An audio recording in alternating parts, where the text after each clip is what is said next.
गुजरातमधील सूरत शहर हे डायमंड सिटी या नावाने देशात आणि जगात ओळखलं जातं। याच शहरातील उद्योगपती गोविंदभाई ढोलकिया यांना भारतीय जनता पक्षाने राज्यसभेसाठी उमेदवारी दिली आहे।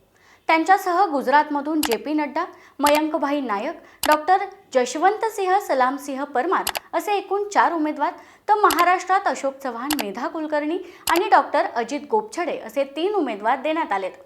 परंतु पेशाने उद्योगपती असलेले गोविंदभाई ढोलकिया यांना भाजपकडून उमेदवारी देण्याचं काय कारण असावं? तर 22 जानेवारीला अयोध्येतील राम मंदिराचा प्राण प्रतिष्ठापना सोहळा खुद्द पंतप्रधान नरेंद्र मोदी यांच्या हस्ते करण्यात आला होता।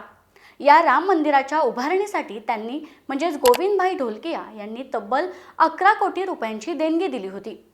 त्याची चर्चा देखील सर्वदूर झाली आणि म्हणूनच गोविंदभाई ढोलकिया यांना लोक अधिक ओळखू लागले। गोविंद ढोलकिया प्रसिद्ध रामकथाकार मोरारी बापू यांचे अनुयायी आहेत। 20 वर्षांहून अधिक काळापासून पंतप्रधान नरेंद्र मोदी यांच्याशी त्यांची ओळख आहे। शिक्षण कमी असताना एक यशस्वी व्यावसायिक आणि आता राज्यसभेचे खासदार होणं हे गोविंदभाई ढोलकिया यांनाही आश्चर्य करणार आहे, कारण राजकारणात जाण्याचा विचार ढोलकिया यांनी कधीच केला नव्हता।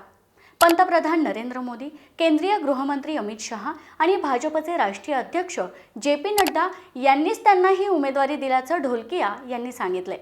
गुजरातमधून राज्यसभेसाठी 4 जागा रिक्त झाल्यात। विधानसभेतील भाजपचं संख्याबळ पाहता निवडणूक केवळ औपचारिकता मानली जात आहे।